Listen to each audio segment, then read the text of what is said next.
Bonjour à toutes et à tous, c'est Hermès, j'espère que vous allez bien, bienvenue dans les rois du Bitcoin. Je fais un update, une petite vidéo très rapide, on va essayer de la tenir en moins de 12 minutes pour vous expliquer comment je protège mon capital, pourquoi je protège mon portefeuille, dans quel contexte de marché je protège mon capital, et quels sont les avantages et les inconvénients bien évidemment, et on parlera aussi d'une psychologie par rapport à des actions dans lesquelles on a envie d'investir, mais on ne sait jamais quel est le bon moment. Et peut-être vous apprendre qu'il n'y a pas forcément de bons moments ou de meilleurs moments, ou que le meilleur moment n'existe pas malheureusement. Et je prends un exemple concret d'une action qui a récemment été listée, qui avait beaucoup d'espoir et qui ne fait que dégringoler. Je vous en parlerai juste à la fin de la vidéo, dans une dizaine de minutes. Alors très simple, parce qu'on me pose beaucoup la question, Hermès, comment tu fais pour protéger ton capital? Pourquoi tu shortes le marché alors que la dynamique est super bullish? Je comprends pas, on est en plein bull market et toi tu fais des shorts. Effectivement, je fais des shorts parce que j'ai du capital et j'ai envie que mon capital soit le moins... mon capital engagé et investi sur les marchés financiers, notamment sur les cryptoactifs, soit le moins soumis à la volatilité de range, tout simplement. Pourquoi? Parce que si on prend le Bitcoin, on peut assez facilement comprendre que nous sommes dans un énorme range. D'accord? Et c'est très difficile, même pour des personnes expérimentées qui ont l'habitude des marchés financiers, si vous voulez, d'accepter que sur un capital d'un montant donné, je vais dire une bêtise, 100 000 euros, que ici, vous avez 160 000 euros de capital, et quand il arrive ici, vous n'avez plus que 75 000 euros de capital. Vous comprenez? C'est très très difficile à accepter. Surtout que, à quel moment, si on vient à venir en bas de range, si ça vient à craquer vers le bas, à quel moment vous protégez votre capital? C'est pas ici qu'il faut le protéger le capital. C'est en haut qu'il faut protéger votre capital. Pourquoi? Parce qu'on achète les bas de range et on vend les bas de range. Les hauts de range, pardon. On achète les bas et on vend les hauts de range. Ok? Donc on est dans un énorme range là actuellement sur Bitcoin. C'est pour ça que c'est difficile. C'est pour ça qu'à chaque fois que vous voyez une bougie rouge, tout de suite ça devient la panique. Le fear and greed commence à s'envoler dans la peur, etc. Hein? Bon, est-ce que c'est normal? Oui, c'est totalement normal. On le dit, je le répéterai jamais assez. Entre ici et ici, ça n'a pas été facile, d'accord? Toute cette montée-là n'a pas été facile. Et je peux vous garantir que entre ici et potentiellement ici, toute cette montée-là sera encore plus difficile. Voilà.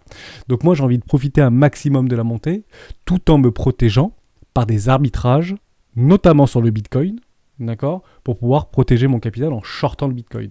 Pourquoi le Bitcoin? Parce que c'est un asset qui est le moins volatile aujourd'hui sur les cryptoactifs. C'est le cryptoactif, entre guillemets, le roi des marchés cryptoactifs, le moins volatile. Où je peux prendre des positions de hedge, sur toute cette montée, j'en ai vu, peu, mais j'en ai vu. J'en avais vu un ici, j'en avais vu un ici, j'en avais vu un ici. Voilà, en weekly. Donc, sur un énorme W weekly, je préfère protéger ma position ici. Sur un énorme W weekly, potentiel, encore une fois, ça n'a jamais été confirmé, je préfère m'en prendre ma position ici. D'accord? Ensuite, sur un énorme W weekly, boum, il y a eu. Et j'ai pris ma position de hedge ici. On est bien d'accord? Ok? Sur toute cette montée, j'ai protégé une fois, j'ai perdu. J'ai protégé 2 fois, j'ai perdu. J'ai protégé 3 fois, j'ai gagné. D'accord? Donc, est-ce que j'ai perdu beaucoup d'argent là? Non, puisque au moment où ça fait un nouvel ATH, mon stop de short a été pris et j'ai donc pu profiter de cette montée. D'accord? Ici, quand ça a été pris, j'ai pu profiter de cette montée. D'accord? Ici, je me suis fait mal aux dents. Comme ici, actuellement, je suis en train de me faire mal aux dents. Pourquoi? Parce que j'ai pris un edge position ici. Évidemment, vous imaginez bien. D'accord? Pourquoi? Parce que la plus bearish des figures qui soit, c'est de prendre un double bottom en weekly dans un énorme M en monthly. Voilà. Si le Bitcoin était vraiment sur un dead cat bond comme on en a parlé, d'accord? On aurait clôturé en dessous ici, ça aurait été extrêmement bearish, et là, on repartait en bear market. Ah, on en a parlé, hein. On en a parlé sur plein de chaînes. Hein. On repart en bear market, c'est le dead cat bond, est-ce que c'est possible? Oui, c'est possible. Pourquoi c'est possible? Que ça doit faire? Mais franchement, est-ce que vous êtes prêts ou pas à attendre de clôturer en dessous des 27 000 $ pour dire bon, ok, vous aviez raison, on était bien en bear market, donc j'ai acheté du Bitcoin ici, et ici je vends. Non, pas comme ça que ça marche. On protège notre position parce que le marché nous a donné la position de le faire. Et vous voyez bien que ici, il y a eu des ordres massifs de baleines, pour repousser le cours comme ça, de mettre 2 coups sur la tête, c'était massif. Et là, il y a des milliardaires qui ont racheté le Bitcoin, juste sur ces mèches-là. Ok? À 2 reprises. Ici, le cours a été stoppé. Il faut y aller, là, pendant 1 mois de stopper ça. Là, c'est pas des petits portefeuilles qui arrêtent ça et qui repoussent le cours ici. Ok? Donc on verra où ça s'arrête maintenant. Hein. Toujours une target à 53 000 $, peu importe, mais ça peut aller plus bas, c'est pas très très grave. En tout cas, il est évident que sur cette même configuration de marché, ça devient difficile de monter, on réintègre le range, on est de nouveau dans ces lots-là, d'accord, sur ce présent top de marché, c'est pas très bullish, ok, on est en train de consolider, pas de problème, la dynamique interne est haussière à moyen long terme, ça, il n'y a pas de problème, et je vous l'accorde. Par contre, Hermès, il va obligatoirement protéger sa position. Il la protégera où ? Sur un potentiel double top en weekly. Et éventuellement, je l'aurai ici. Donc, comment je fais ? C'est très simple. D'accord ? Je prendrai un short pour couvrir mon capital. Je dis une bêtise, j'ai 100 000 € de capital. Je mettrai 10 000 € en levier de vente à l'infini, sur à peu près 10%. D'accord ? Et effectivement, si ça vient casser les 70 000 $, si je prends un short à peu près à 65 000, pourquoi 65 000 ? Je vous l'avais déjà expliqué, mais je vous le réexplique. C'est que je vois ici, il y a beaucoup de shorters en fait agressifs. D'accord ? Il y a beaucoup de shorts agressifs sur les 60 000 $, 58 000 $, et beaucoup de shorts et de vendeurs agressifs aux alentours des 65 000 $, jusqu'à à peu près 67 68 000, et puis après, nouveau sommet. Ok ? Bon, j'ai 2 billets psychologiques. Comme ça, je vous le partage. C'est très simple. Mon premier billet psychologique, je repasse en daily, mais vous avez compris le principe. 1. Première possibilité, on repousse fortement ici et on ne vient pas chercher les acheteurs ici. D'accord ? Donc, les gens qui sont ici, on ne vient pas les chercher. Est-ce que ça veut dire qu'on ne viendra jamais les chercher ? Peut-être pas. Ça veut peut-être dire qu'on fait ce qu'on appelle une chasse à la liquidité parce que le marché des market makers et les échangeurs et puis CZ, Binance, FTX et Crypto.com dit c'est peut-être plus rentable d'aller chercher la liquidité au nord pour après aller la chercher au sud. D'accord ?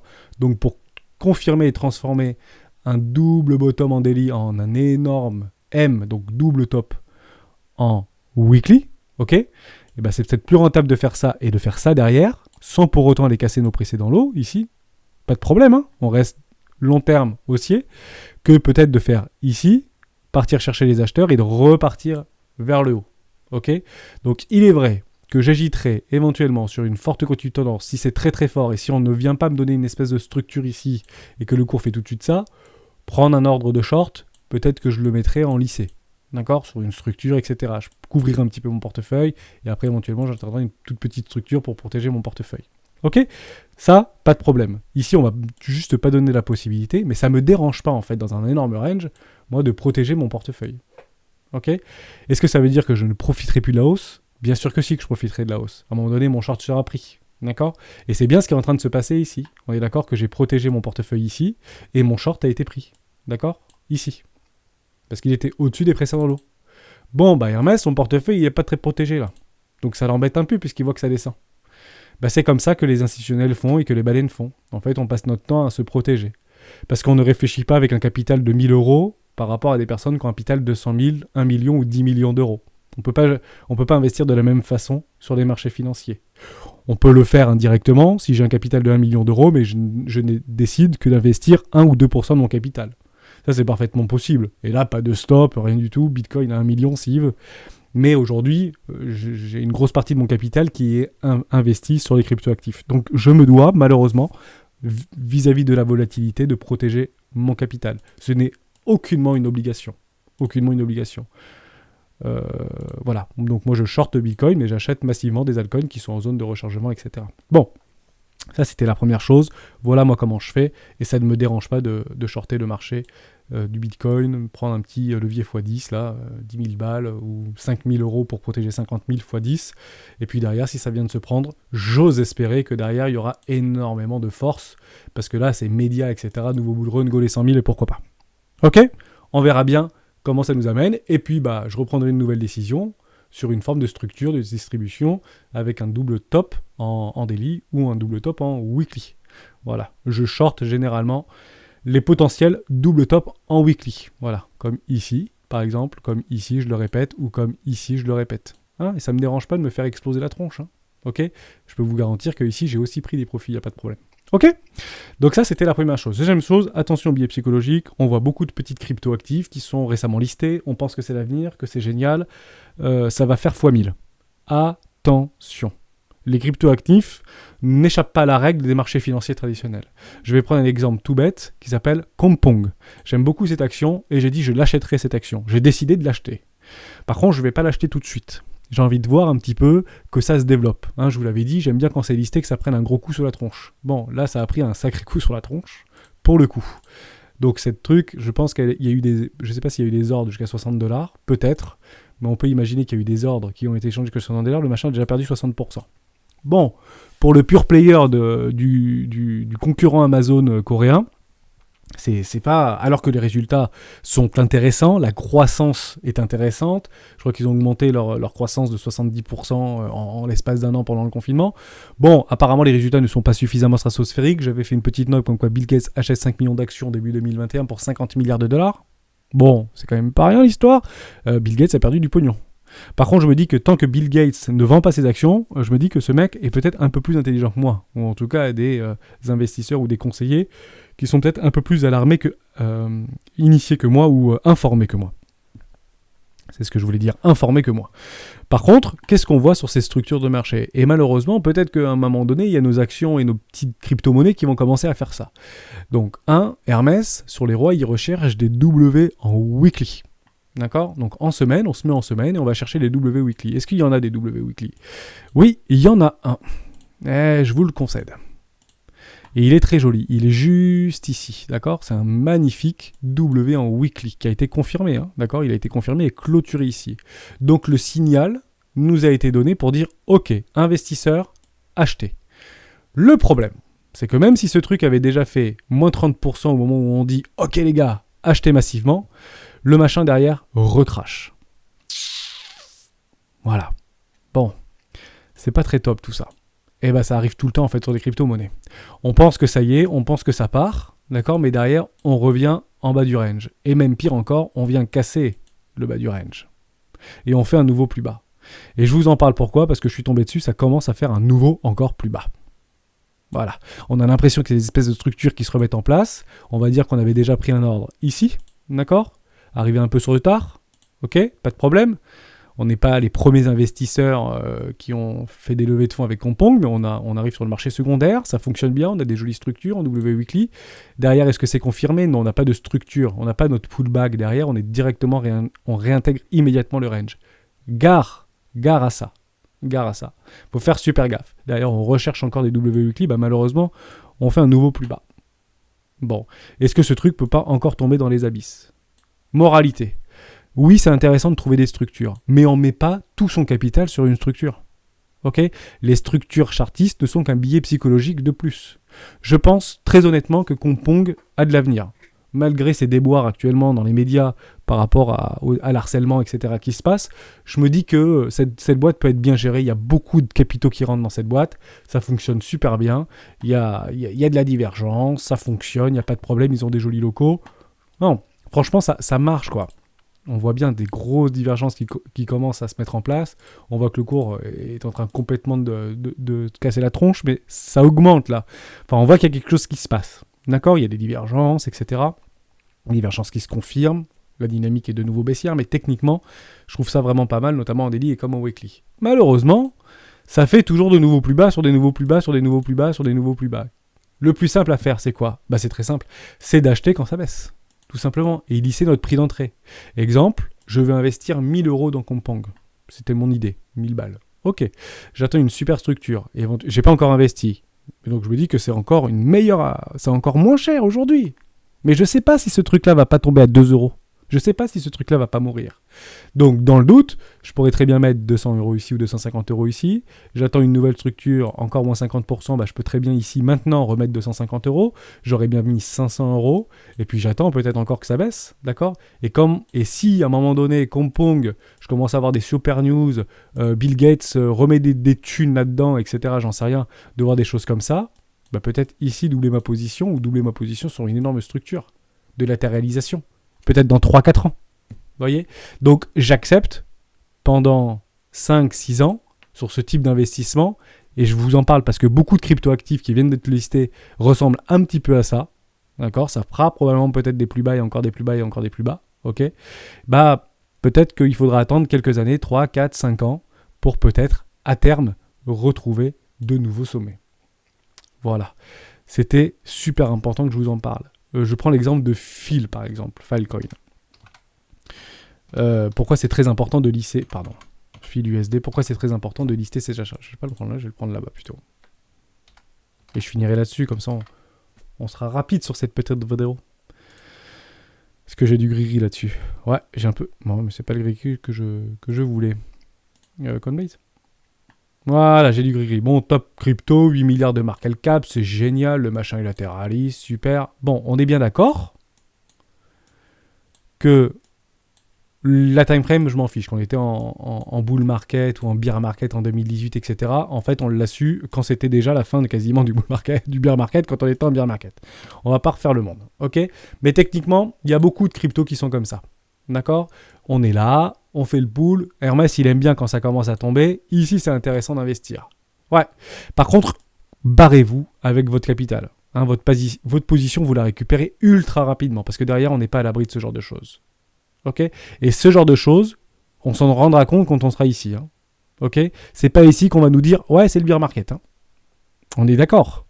C'est pas ici qu'on nous dit que c'est le bear market. C'est ici qu'on nous dit c'est mort en fait. Barrez-vous. Sauf que nous, on a acheté peut-être ici, peut-être qu'on a acheté ici, peut-être qu'on a doublé notre position ici sur une jolie structure de marché. Ok, vous comprenez, vous me suivez? Donc attention là-dessus. Toujours avoir des billes, toujours un peu de capital, toujours une idée derrière la tête. D'accord?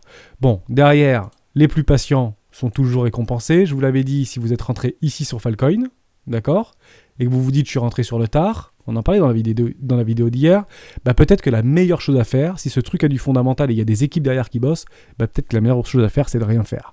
Parce que derrière, quand vous revenez ici, le machin, il part, mais il part dans la lune. Donc en fait, finalement, est-ce que acheter à 15 $ ici, c'était la meilleure idée du monde? Non, en fait, on s'aperçoit que c'était la pire idée du monde d'acheter ici, en fait, à 15 $ du Falcoin. Ici, c'est plus le moment d'acheter. Mais en fin de compte, quand on voit que le truc, il monte dans la lune, est-ce que c'était une erreur, une tentée d'or que ça, alors que ce truc, il est monté à 220 $? Bien évidemment qu'on aura pris des profits dans la montée. Hein? L'objectif, c'est pas d'avoir raison, c'est de gagner. On est d'accord? Bon, là, notre fil, il est revenu dans la zone de rechargement, et on m'en parlait hier, dans le Discord, de savoir est-ce qu'il y en a encore en première classe. Ouais, il y en a encore en première classe, et vous l'achetez moins cher que moi. Parce que moi, j'ai mis un investissement ici. Bah pourquoi? Parce que je suis dans ma classe éco, d'accord? J'ai tracé mes petits ordres, etc. Regardez, hein, j'ai tracé ma grande zone ici de Fibonacci, ok? C'est revenu entre les 618 et les 786. Ma première classe jusqu'au 886, d'accord? C'est une contraction de la racine carrée d'un nombre fibonaccique, ok? 886, pour me donner ma première classe. Bon, les cryptoactifs aiment bien revenir sur les 886. Allez savoir. Eh bah très bien, j'ai mis un ordre ici parce que j'y croyais. Ok, donc j'ai mis un ordre vers les 60 €. Eh ben j'ai perdu du pognon. Hermès, il a perdu du pognon sur sa position. Mince, alors qu'est-ce qu'il fait Hermès? Ben, elle mettra un ordre en bas du range ici. D'accord? Juste ici, il y a un ordre qui va attendre. Est-ce que j'ai pris mon 40% dans les dents? Est-ce que ça me fait du bien? Moins 30%. J'accepte moins 30%. Hein. C'est déjà bien. Hein. On va pas demander plus. Hein. J'aimerais que ça reparte un petit peu vers le nord après derrière. Bon, bah, si derrière ça continue à casser, on attendrait une jolie structure. Ok, pour pouvoir doubler la position. Problématique. Parce que ça paraît simple, et on se dit, ouais, tout va super vite, parce que les cryptoactifs, ça va super vite. Ouais, mais rien ne me dit que Falcoin, pendant 20 ans, il va faire ça. Peut-être, et peut-être faire ça, et peut-être faire ça. À ce moment-là, qu'est-ce qu'on fait? On est en 2024. On fait quoi sur Falcoin? J'ai mis un ordre ici, et j'ai déjà doublé ma position, et je me suis fait avaler mon W Weekly, mon roi de trèfle. Et ben, on le laisse tomber. Et puis, on attend que peut-être que l'objectif, c'est pas d'avoir raison, c'est de gagner, et que peut-être en 2027, Falcoin va faire de nouveaux sommets. On ne le sait pas. Voilà. C'est pour ça que j'essaye de vous partager, de vous témoigner mon expérience pour vous dire que c'est long, c'est difficile, c'est laborieux, ça travaille sur le mindset, ça travaille sur les émotions, et que tant que le premier arrêt, et je clôturerai là-dessus, je vais vous mettre en gras, en gros, je vais vous mettre en gras, en gros, 382, on est d'accord? Alors je vais le modifier pour vous. Style sur la droite. Mince. Hop, hop. Droite. Voilà. Et j'ai tendance à vous dire souvent, d'accord? Ici, j'ai mon top provisoire de marché. Ça retrace. Je rachète en classe éco et en première classe. Et tant que le premier arrêt sur les 382 n'est pas cassé, le plus probable, qu'est-ce que c'est? C'est de faire un nouveau plus bas. Et on va voir un nouveau plus bas. Peut-être que beaucoup de personnes ont acheté ici, sur cette grosse bougie. Malheureusement, C'était un piège à boules. Un bull trap. Boum! On va voir plus bas. Tant que le premier arrêt n'est pas cassé, le plus logique et le plus probable, c'est de faire un nouveau plus bas. Malheureusement, je vous présente et je vous témoigne de plein de petites crypto-monnaies qui sont très intéressantes pour les rois du marché, qui sont très intéressantes pour moi. Néanmoins, je sais qu'au fond de moi, il y a de grandes choses et de grandes probabilités que toutes ces petites crypto-monnaies qui ne cassent pas leur premier arrêt fassent de nouveau plus bas. Et je vous témoignerai une dernière chose, et peut-être la chose la plus importante. Vous allez voir peut-être des crypto-monnaies dans lesquelles vous investissez. FIL, REN, BAT, XTZ, Tezos, tout ce que vous voulez. Et en face, vous avez du Solana, vous avez du Sand, vous avez du Mana, qui est en train de péter sur la lune encore plus et encore plus et encore plus et encore plus et encore plus. Bon, vous avez votre petite crypto qui était là, et que vous pensez que ça va faire du Solana, alors que, qui n'est pas Solana qui veut? Ok? Et ça continue à latéraliser. Ici, votre crypto, elle fait ça, et Solana, il fait ça.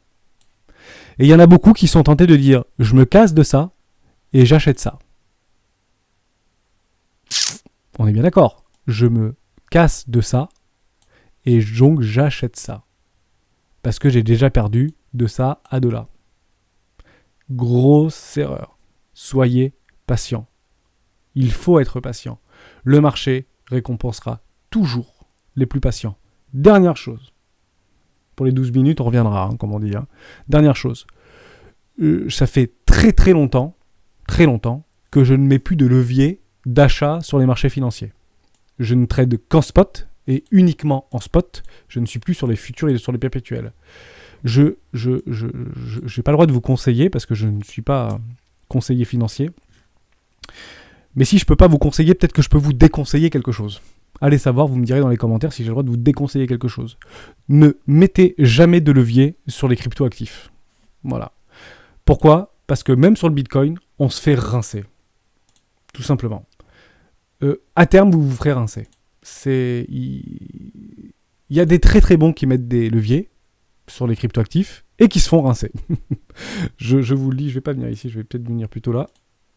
Je voulais garder ma fractale, c'est pas très grave. Voilà, je vais revenir en haut. Grosso modo, on a tendance à faire un truc qui est très simple.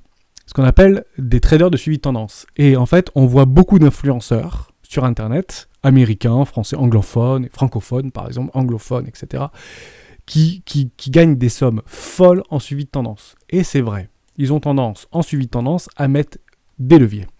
D'accord ? Je vous le fais en 1000. Je voulais pas faire ça. Je vous le fais en 1000.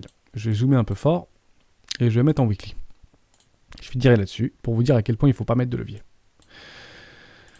Ici, j'achète pas parce que personne n'achète, d'accord ? Ici, je peux acheter sur une structure. Je mets un gros levier, d'accord ? Juste en dessous ici, ma précédente structure.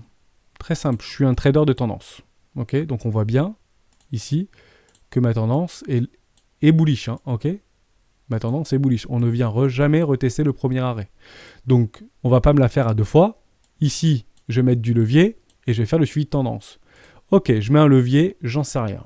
Sur une target par rapport à une précédente structure. Zut, c'est pas ça que je voulais faire. C'est ça que je voulais faire. Voilà.